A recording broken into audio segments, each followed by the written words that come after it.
बस एक रात और दुनिया की सबसे खुशहाल सल्तनत मिट्टी में मिल गई। ना फौज आई, ना जलजला आया, ना आसमानी आग गिरी। बस एक छोटा सा चूहा था और अल्लाह का एक फैसला।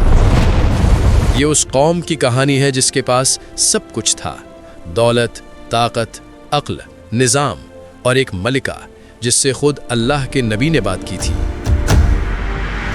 ये है कौम सबा, जिनका गुरूर उन्हें ले डूबा। और यकीन मानिए, जो आगे आप देखेंगे वो आपको अंदर तक हिला देगा। आज का यमन जो आज जंग की राख में डूबा है, हजारों साल पहले वहां एक ऐसी सल्तनत थी जिसे देखकर दुनिया हसरत करती थी। कौम सबा, इनका शहर था मारिब, और ये शहर किसी ख्वाब से कम नहीं था। हवा नर्म थी, जमीन जरखेज थी, बाग इतने घने थे कि एक औरत सर पर टोकरी रखकर दरख्तों के नीचे से गुजरती और फल खुद ब खुद उसकी टोकरी में आ गिरते। मुसाफिर जब यहाँ से गुजरता तो भूख का एहसास ही नहीं होता था। मगर इनकी असल ताकत, इनका सबसे बड़ा राज मारिब का अजीम बंद था। ये डैम इतना अजीम था कि इसके जरिए दोनों जानिब फैले हुए बागात को पानी मिलता था। अल्लाह ने फरमाया, सबा के लिए इनकी रिहाइश में एक निशानी थी। दाएं और बाएं दो बाग, अपने रब का रिस्क खाओ और उसका शुक्र अदा करो।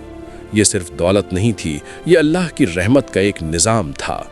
और इस कौम की सबसे मशहूर हुक्मरान थी मलिका बल्कीस, एक ऐसी औरत जिसका तख्त सोने और जवाहरात से मुज़य्यन था, जिसकी फौज लाखों में थी, जिसकी सल्तनत का डंका दूर दूर तक बजता था। मगर उसकी तकदीर का फैसला एक परिंदे की वजह से होने वाला था। ये वो ज़माना था जब अल्लाह के नबी हज़रत सुलेमान अलैहिस्सलाम ज़मीन पर हुकूमत कर रहे थे। उन जैसी हुकूमत आज तक किसी को नहीं मिली। जिन्नात उनके हुक्म में थे, परिंदे उनकी जुबान समझते थे, हवा उनके इशारे पर चलती थी। एक दिन हजरत सुलेमान अलैहिस्सलाम ने अपने लश्कर का जायजा लिया। जानवर, इंसान, जिन्नात सब मौजूद थे, मगर एक परिंदा गायब था, हुदहुद। हजरत सुलेमान अलैहिस्सलाम नाराज हुए, फरमाया, अगर इसने कोई वाज़े दलील न दी तो सख्त सजा मिलेगी। और फिर हुदहुद वापस आया, और वो जो खबर लाया वो किसी ने सोची भी न थी। सूरह नमल में इरशाद हुआ, उन्होंने वो बात जानी है जो आपने नहीं जानी। मैं सबा से एक यकीनी खबर लेकर आया हूँ। मैंने एक औरत को देखा जो उन पर हुकूमत करती है। उसे हर चीज अता की गई है और उसका तख्त बहुत अजीम है। हजरत सुलेमान अलैहिस्सलाम ने गौर से सुना, एक मलिका है जो सूरज की पुजारिन है, अल्लाह को नहीं मानती और उसकी सल्तनत बेहद ताकतवर है। हजरत सुलेमान अलैहिस्सलाम ने फैसला किया, इसे अल्लाह की तरफ बुलाना है। उन्होंने हुदहुद को हुक्म दिया, खत ले जाओ और उसे हमारा पैगाम दो। मलिका बिल्कीस अपने महल में बैठी थी। अचानक एक परिंदा उड़ता हुआ आया और एक खत उसकी गोद में आ गिरा। उसने खत खोला, ये सुलेमान की तरफ से है और ये अल्लाह के नाम से शुरू होता है जो बड़ा मेहरबान निहायत रहम वाला है। मेरे मुकाबले में सरकशी ना करो और मेरे पास फरमाबरदार होकर आओ। मलिका बिल्कीस, जिसे दुनिया की कोई ताकत नहीं रोक सकती थी, एक लम्हे के लिए रुक गई। उसने अपने दरबारियों को बुलाया, मशवरा किया। दरबारियों ने कहा, हम ताकतवर हैं, जंग करेंगे। मगर बिल्कीस होशियार थी। उसने कहा, पहले तोहफे भेजते हैं, देखते हैं ये बादशाह कैसा है। और फिर उसने सोना, चांदी, जवाहरात, कीमती कपड़े, एक अजीम काफिला रवाना किया। मगर जब ये काफिला हजरत सुलेमान अलैहिस्सलाम के दरबार में पहुंचा, उन्होंने सब वापस कर दिया। फरमाया, क्या तुम मुझे माल से मदद देना चाहते हो? जो अल्लाह ने मुझे दिया है वो उससे कहीं बेहतर है जो उसने तुम्हें दिया। सूरह नमल। बिल्कीस हैरान रह गई, ये कैसा बादशाह है जो सोने को ठुकरा दे। इसने फैसला किया, खुद जाऊंगी, अपनी आंखों से देखूंगी। हजरत सुलेमान अलैहिस्सलाम को खबर हो गई कि बिल्कीस आ रही है। उन्होंने अपने दरबार में पूछा, कौन है जो इसका तख्त यहाँ ले आए? जिन्नात के सरदार ने कहा, میں اسے لا سکتا ہوں اس سے پہلے کہ آپ اپنی جگہ سے اٹھیں۔ مگر ایک اور شخص تھا جس کے پاس علم تھا۔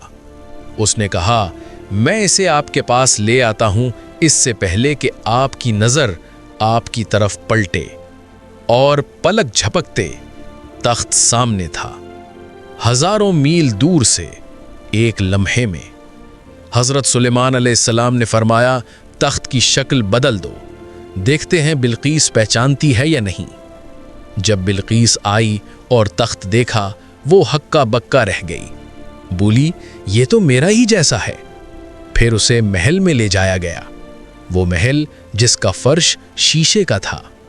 بلقیس نے سمجھا پانی ہے، اس نے اپنا دامن اٹھا لیا۔ کہا گیا، یہ تو شیشے سے بنا ہوا محل ہے۔ بلقیس نے کہا، میں نے اپنے آپ پر ظلم کیا تھا اور میں سلیمان کے ساتھ اللہ رب العالمین کے سامنے سر جھکاتی ہوں۔ وہ لمحہ تاریخ کا سب سے خوبصورت لمحہ تھا۔ دنیا کی سب سے طاقتور ملکہ اللہ کے سامنے جھک گئی۔ اس نے اسلام قبول کر لیا۔ مگر سوال یہ ہے، کیا ملکہ بلقیس کے بعد اس کی پوری قوم نے بھی یہی راستہ اختیار کیا؟ نہیں، قوم سبا نے نہیں مانا۔ اللہ نے ان کی طرف نبی بھیجے، ایک نہیں، دو نہیں، مفسرین لکھتے ہیں کہ 13 انبیاء بھیجے۔ 13 ہر بار انہیں کہا گیا، شکر کرو، اللہ کو مانو، یہ نعمتیں تمہاری اپنی نہیں ہیں، مگر وہ ہر بار ایک ہی جواب دیتے رہے، ہم نے خود بنایا ہے، ہم نے خود کمایا ہے، ہمیں کسی کی ضرورت نہیں۔ غرور، یہی وہ لمحہ ہوتا ہے جب اللہ کا فیصلہ ہو جاتا ہے۔ پھر انہوں نے منہ پھیر لیا تو ہم نے ان پر سیل ارم بھیج دیا اور ان کے دونوں باغوں کو ایسے باغوں سے بدل دیا جن میں کڑوے پھل اور جھاؤ کے درخت تھے اور تھوڑی سی بیریاں۔ سورہ سبا۔ روایات کے مطابق مارب ڈیم کی بنیاد میں چوہوں نے سوراخ کرنا شروع کیا۔ لوگ دیکھتے رہے مگر غرور میں اندھے تھے۔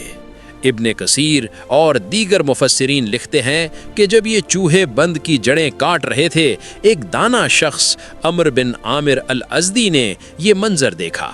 اس نے سمجھ لیا، اس نے اپنی ساری جائیداد بیچی اور یمن چھوڑ دیا۔ پھر وہ رات آئی، لوگ سو رہے تھے، شہر خاموش تھا اور مارب کا بند آخری سانس لے رہا تھا۔ پہلے ایک آواز آئی، پھر دوسری، اور اچانک بند ٹوٹ گیا۔ پانی نے ہر چیز ڈبو دی، وہ باغ، وہ نہریں، وہ کھیت، وہ گھر، سب کچھ۔ جو ہرے بھرے باغ تھے وہ کڑوے بیریوں کے جھاڑ بن گئے۔